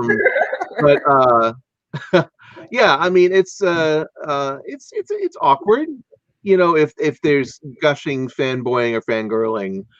It makes me uncomfortable and embarrassed, especially if it's so effusive and it becomes to the point of becoming insincere. So I think that the key is sincere appreciation. Folks, go ahead, walk up to me, say I love what you've done. I'll hear it all day. That's better than being like, who the hell are you? So I reminded, but me and Andy are very different people, so I have no problem with that at all. If you want to say, hey, I love what you did here or that, I'll hear it all day. but it needs to be sincere. And like, if you tell me a story of, hey, I have people that come up that I say come up to me, but send messages of, hey, like, I didn't even know about this industry until I saw TETV, and now I want to be a part of it. Like, I appreciate that. It's good to hear, because that is what Andy and I are doing. That's why we started what we did. So I would just say I appreciate that.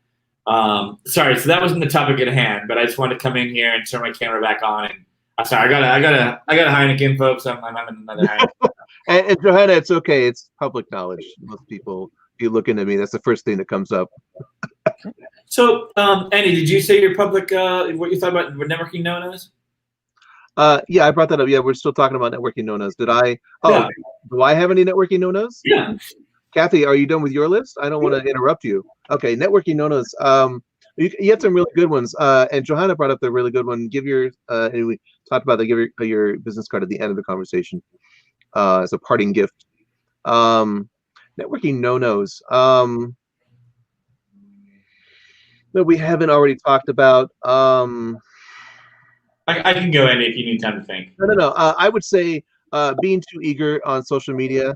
After you've just met a person, I've had people send me friend requests on LinkedIn and Facebook while I'm still at the networking event.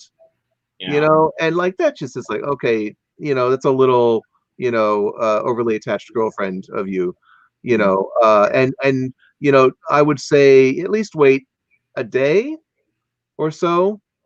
You know, I don't know. It's kind of like the dating rules, like the 3 days, you know, wait 3 days. I don't know. See, I don't mind if somebody sends me like a LinkedIn, like after this or something like that. Or like after I went to Mixer or something like that, and they send me a message after that.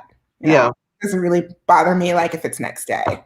That's fine. But like if suddenly, you know, people are chatting with you on social media like you've known them forever, Right. you know, it's like, okay, that's, you know, we met in a professional setting. And I don't on an airplane. You can LinkedIn me on the spot. I mean, great. I'll expand my network. Facebook is like a we need to build a little familiarity, you know, a little bit, like, because like, look, I might be political. I may say things you don't want on Facebook, and so like I don't want to, like, I don't expose myself to that. Although, you know, so that's just something to think about. So I hear you, but I will say, Kathy friended me the other day, and I was so delighted. I generally don't friend women on Facebook. Like, I feel like that might be intrusive, so I don't do that. So when they do it to me, like Kathy, you friended me. I was like, oh, Kathy, what's for your friend? That was fun. Yeah, usually I'll friend people I know, I like within the industry that I've worked with, or, you know, like we've worked on Megathon together. I was like, all right, so, and we've chatted and everything, then that's when I'll add somebody more on beyond LinkedIn. Yeah. Well, and I think that's interesting. It's like, I don't want, if there's any, you don't have to talk about this if you don't want to, but what are some power dynamics with, we're involved in gender of just that thing? Like I just kind of said, I generally do, I don't Facebook friend women on Facebook because I don't want them to give the wrong impression.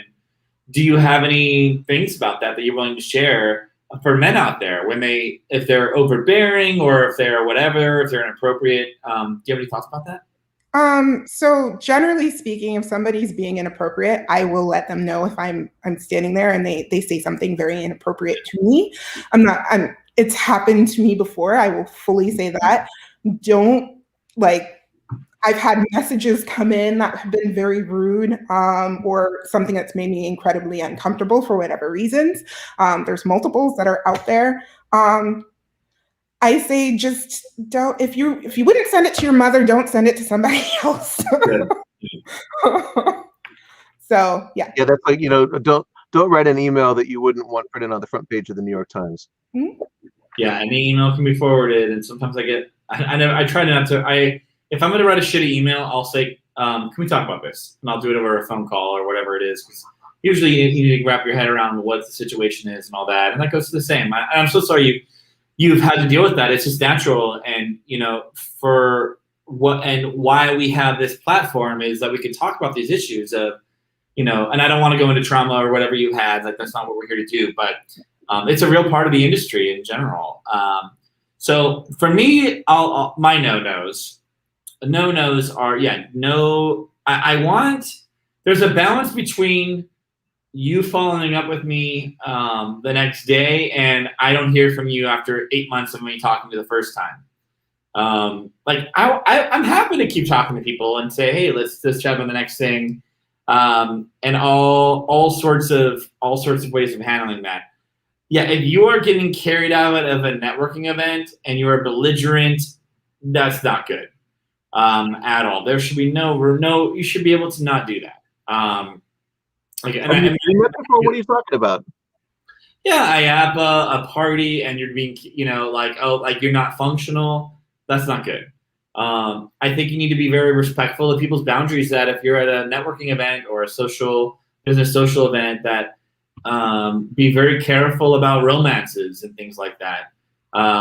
Particularly for men, I'd say, you don't want to put that vibe out there, and you don't want to put people in uncomfortable situations. And that's very important to keep in mind about that. Is that everyone has boundaries, and I don't think IAPA is like should be a dating scene. These are people's jobs, and they're whatever if anybody has anything to add, please do. But anything to add about that, like the dating scene in a networking event, I think it's very careful. You have to be very careful with that. Dating does not get tied up into any of my networking. That's me. I keep that separate, Yeah. So I think that's definitely very important. I wouldn't go to a networking event and start hitting on people. Don't do that. Mm-hmm. You're there to work on your professional career. Yeah. And I will say that there is a difference between finding like-minded people and then building friendships, or like I have some people that met people and they're like gather together and it's like, okay, cool. But they're not going there like in a predatory sense. Doing that. All right. Sorry, I'm just looking at the comment. I wish I would have known these thoughts years ago. Welcome to TETV, folks. We're trying to expose our thoughts on this. And so that's a networking no-no. And I will say, like, we're thinking about IAPA's in the floor tonight. But we do have a lot of networking events that are just out there, and we want to be respectful as much as possible. There are a lot of power gender dynamics at play. And if everybody just goes with respect, we're all going to be good. And we all have to be accountable for that. And I hope I've been as respectful as I can in the past with all my encounters with people. But that's why you need to be careful with alcohol, because sometimes when you're drinking alcohol, inhibitions can come under wraps. Networking no-nos. Never talk ill of projects unless it's the Hall of Presidents and a networking event. You just don't want to do it. Like, you want to be positive. Yeah, we've all been to a networking event and we know that there's people out there that were, you just don't want to be a negative person, right? You want to be as positive as you can and be very understanding of it. I think there's a difference between fangirling, and maybe that's even not a good word to use, but just being a very big foamer, as Dave Cobb would use, and seeing things in a intellectual design light. I think there's a balance there that people can kind of start to realize. And we've talked about that before of like, okay, you're a huge fan of theme parks. Start analyzing in your head, why are you a fan of theme parks and what makes attractions better or worse? And a lot of times on social media, people, it's very topical or fashionable to disparage people. Be very careful about what you disparage people about. And look, I have disparaged people on Twitter. I do, but I'm very tactful about what's important to me. I'm very passionately about social justice and cultural appropriation and racial issues. So I'm gonna say things like that, but I'm not gonna just go ahead and say, hey, this attraction is terrible. And that should carry your forth in networking as well. The last one I will say about no-nos is to not talk to people at networking events. I know this sounds kind of weird, right? If you're at a networking event, people are there to meet people. So don't be afraid to chat with people, right? And that'll be the end. I know I kind of talked for 10 minutes about that. So we're like hour 2. But that is what I will say about that. What do you mean? Like not? What do you mean? Going to a networking event and not talking to people? Yeah, you should talk to people. You should be okay to do that. I mean, when I go to networking events, I always look for the people that are standing around not talking to anybody, and I go right to them. I do the same thing. Like, who are you? Why? How did you get here? You know, like how did you get to BB King's bar and restaurant in Orlando at IAPA, and like how did you get to this moment in time? Tell me about that. Who are you? Especially if they don't have their lanyard with their name and their company and all that kind of stuff. I go straight to those people, and I want to find out who they are, and try to break the ice a little bit, and sometimes that's the step that they need to have permission to talk to other people at the party. And then I get to do the thing of like, oh, well, come with me, you should meet this person because they do this too, or they blah blah blah blah, and then they love you forever. Yeah, absolutely. Andy, what's the next question? What do we got? Well, final. I think it's one of the final questions. Then we can do a final thought. Oh, networking horror stories. Like, who has any? I think I already told mine. But who has a networking horror story, like either embarrassing or incriminating or otherwise? I told mine. I fell completely and dropped everything and left my cards at a table during Gib Gab, which you only had like 3 minutes at a single table. So that was my biggest, most embarrassing experience. As in, like, you fell physically onto the table. Oh no. Yep. Oh no. So I'll tell one. I'm gonna very much and I forget if I talked about this on TV already, but I'm gonna DIP and make it very vague. But I was at a tour of a facility that does theme park design, and a really nice person was taking me around. They showed me a model of an attraction, and that was coming out to a park that was coming out, and I said, oh, so this is going to be like a better version of the one that you guys already did. And I used probably a little more harsher words, like, this isn't going to suck. And the person looked at me in the eye and said, well, I worked on that version of that attraction. So being negative, unless you're going to talk about Hall of Presidents, being negative about just projects that people work on is never going to suit you right. Luckily, that person was at my wedding. I love them, very dear friend. But be very, like, I was just trying to be cool, and no, don't try to be cool. Just be you, right? Don't be negative. Don't criticize, condemn, or complain. It's just like the golden rule with people in projects is if you don't have anything nice to say, don't say anything. Unless it comes to like topics that really matter, but like a subjective, this didn't suck. Like, okay, but when we're talking, and I always like now I have to say that because I'm on Twitter being like, change Jungle Cruise, and they did it, so I'm happy about that. So you never know who worked on. You never know who worked on what. We will not. We like to. We're a little bit more elegant here. We're not here like we're not a fan blog here. We're talking about intelligent things. But it's very important. Andy, what do you think? Horror stories. Horror story. Well, I already told the one about the sending the email to somebody about a personal story they told me that they didn't remember telling me. Gosh, networking. I don't have. Let's see. I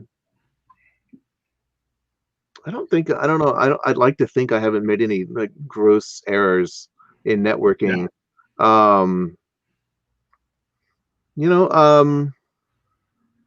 No, I don't think I have anything else. I just have that one. That's the only one that came to mind.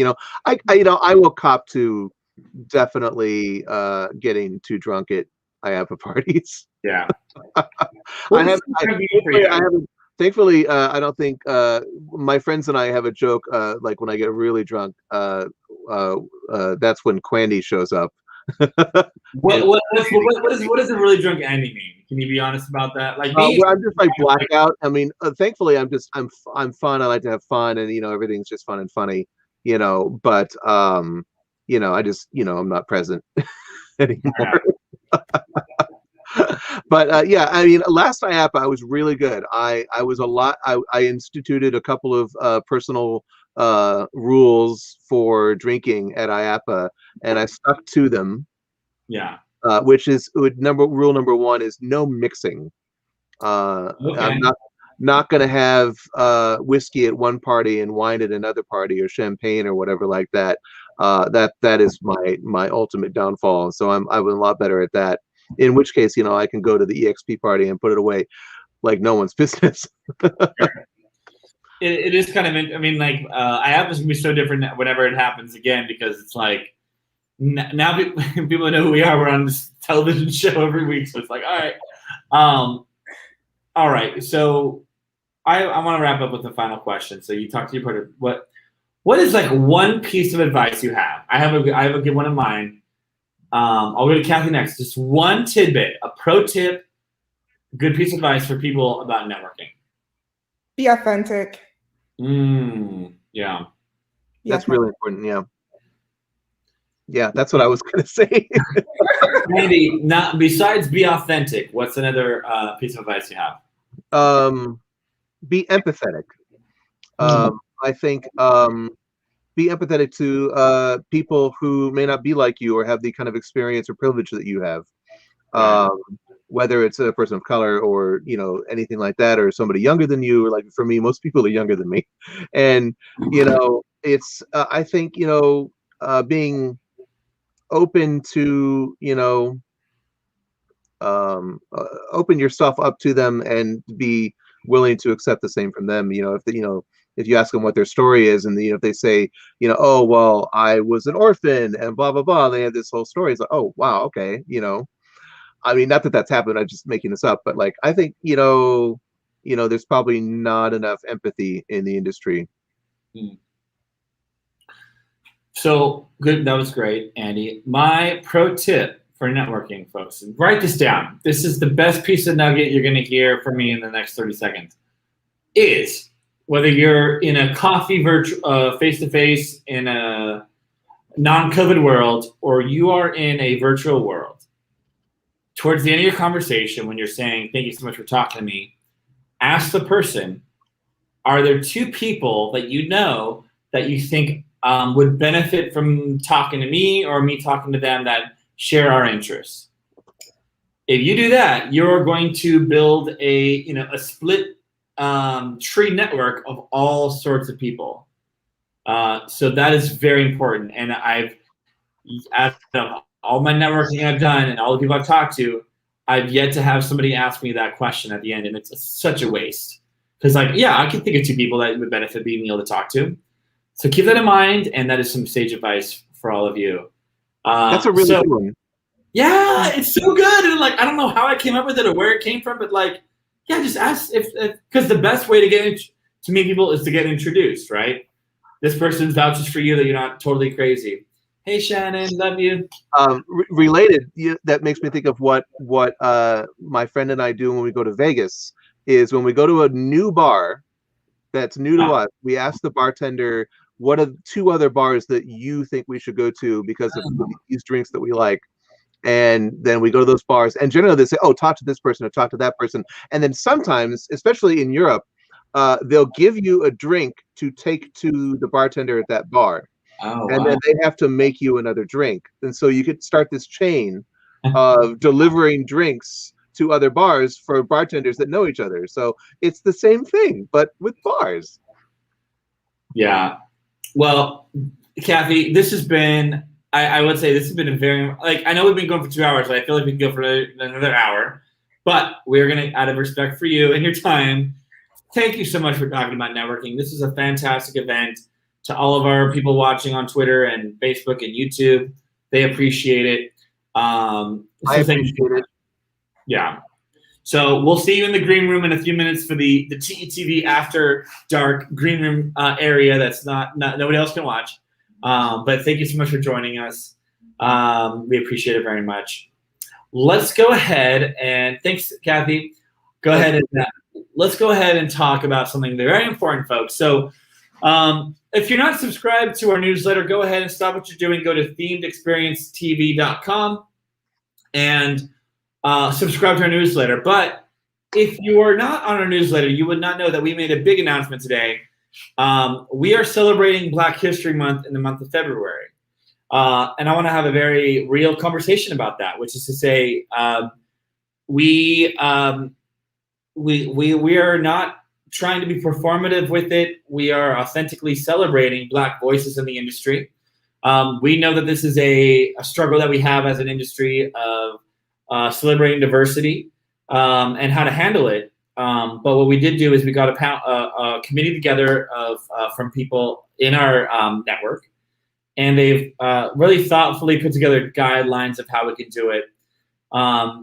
And as those who know that watch our network and our shows, this isn't something that we do once a year. We're always having difficult conversations. We're always having amplifying voices.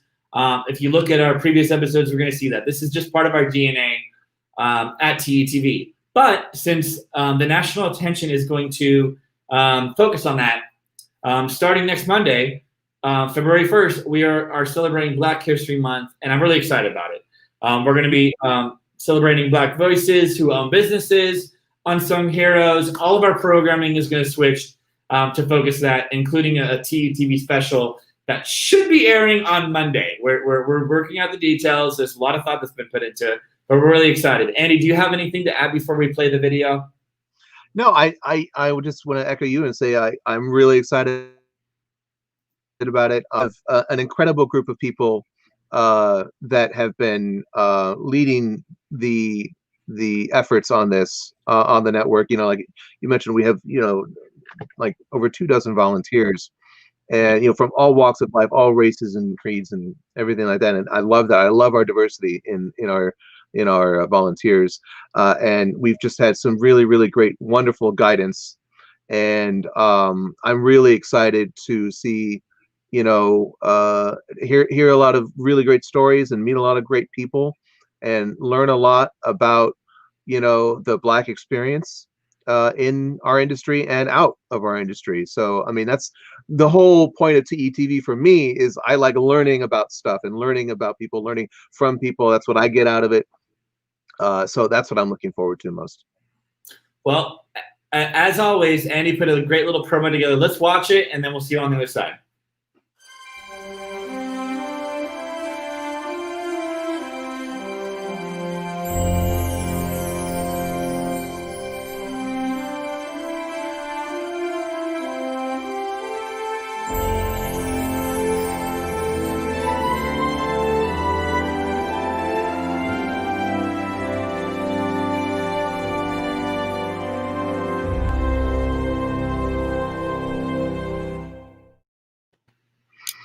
I feel like that needs like Morgan Freeman narrating something on top of it. Like, yeah, in a world where we're sincerely proud to do it, and it's a learning journey for us. It's just in the way we've done it. We've done it the best we can with it, and we're excited to celebrate. So please come back and join us in February for Black History Month. We're honored to be able to authentically tell some stories, and it's going to be positive. It's going to be quite a great journey. So yeah, and the best way to keep up with our programming is the newsletter. So if you haven't already, I'm sure everybody watching has done it. But if you're watching this later on, do sign up for the newsletter. That's the best way. We send out the most minimalist newsletter content you can imagine, aside from just being plain text. It's just the facts of what we've got coming up and a little bit about our programming. So it's nothing, there's no ads, there's no garbage. It's just, here's what's coming. Well, with that, I want to say one final word. Thank you to the Black History Month Committee. In addition, thank you to all of our volunteers on TETV.